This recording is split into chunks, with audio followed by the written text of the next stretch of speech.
Imagine being called the most beautiful woman in the world. Not just once, but over and over again. Magazine covers, million-dollar contracts, married to a rock star. Admired, envied, untouchable.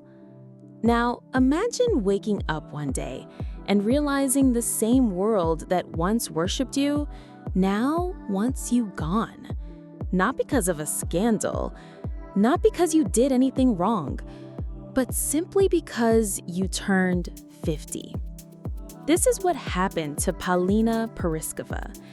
But what she did next, how she fought back, may be one of the most powerful stories the fashion world has ever ignored. Back to 1985. Walk into any newsstand in America, and her face was everywhere. Cheekbones sharp enough to slice glass, eyes that pulled you in, lips that needed no words because the camera already spoke for her. Sports Illustrated, Vogue, Elle, Harper's Bazaar, Cosmopolitan, Glamour. If a magazine had pages, Paulina graced them. Sometimes 5, 10 covers in a single month. Airports in the 80s, her face greeted you more times than the departure board. But what the covers didn't show was a woman who'd learned very early that in this world, beauty is currency and silence is survival. When the world names you the most beautiful woman alive, it comes with rules unspoken but strict. Rule number 1, don't speak.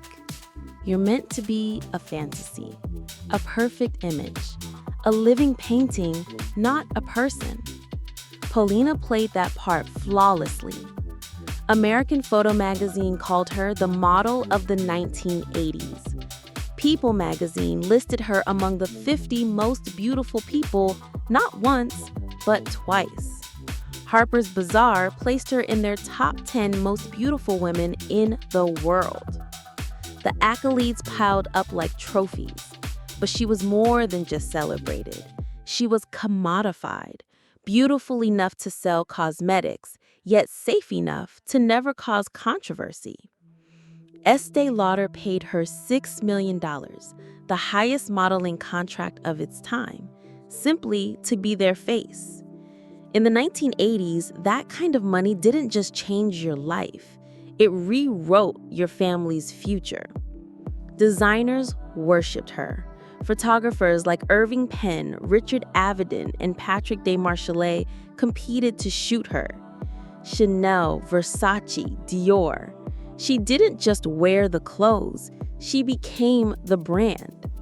And yet, as she floated across runways in Paris, Milan, New York, she remained mute, enigmatic, silent by design. The world saw symmetry, beauty, a dream. But behind the image was a girl who had learned to disappear long before she ever stepped in front of a camera. Paulina didn't learn silence from fashion. She learned it at 3 years old when her parents fled communist Czechoslovakia and left her behind with her grandmother. Reunited 5 years later in Sweden, she arrived to find strangers, a new sibling, a new language, a life she wasn't part of. At school, kids mocked her accent. At home, her father soon left again. So she disappeared, emotionally, quietly. Until one day, a modeling scout stopped her on the street. "You should model," he said. And just like that, the girl who had mastered invisibility began a life defined by being seen. At 13, Paulina was alone in Paris for her first photo shoot. The photographer was in his 40s. He called her beautiful, special, then crossed the line. She froze. At that age, in a foreign place, saying no felt impossible. So she said nothing, told no one, just buried it and moved forward. By 15, she lived in Paris, By 18, she had conquered America. But she was not chasing fame. She was chasing something safer. In 1984, at 19, she filmed a music video for a band called The Cars. The lead singer, Rick Ocasek, was twice her age. Odd-looking, kind, safe. While she was learning how to model, he was already a star. While she was in school, he was getting married for the first time. Still, they connected. He made her feel protected.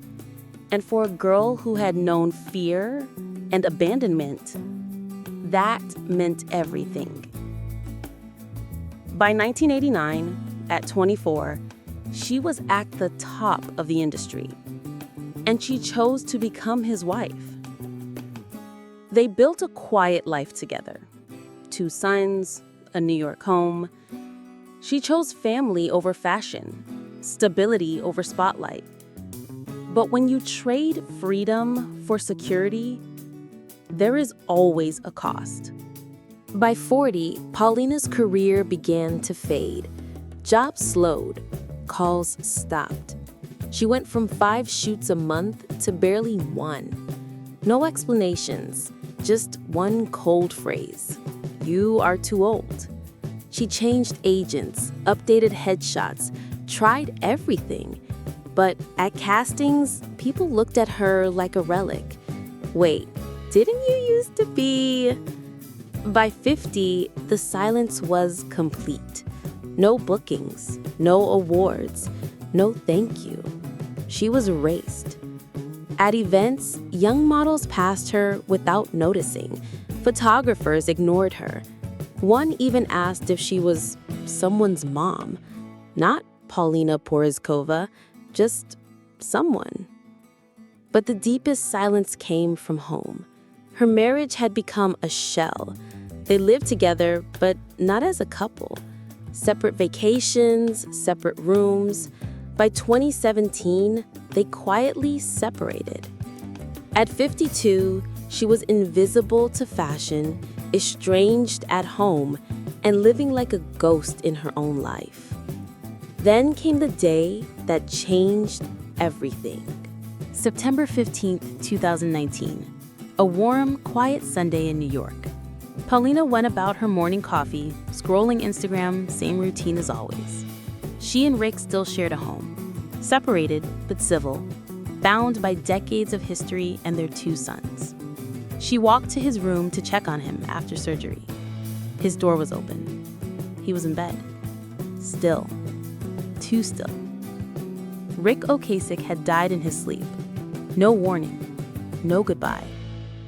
Paulina called 911, even though she knew it was too late. She called their sons, their friends. She went through the motions of grief while her own world collapsed. The public mourned the rock star. Fans left flowers. MTV aired tributes. And Paulina played the role expected of her, the grieving widow. Graceful, composed, silent. She never told the world they'd been separated. Then came the will. In a polished law office, she sat expecting the usual. After all, they were still married. But the lawyer's face said it all before he even read the line. Rick had left her nothing. The will claims she had abandoned him. That word, abandoned, from the man who knew she'd been left behind as a child, who'd once promised to never do the same. After 30 years together, Paulina was written out. Not reduced, not overlooked, erased. News of the will broke in early 2020. Headlines screamed betrayal. Comments were brutal. Gold digger, trophy wife, she must have done something. Paulina could have stayed silent. She knew how.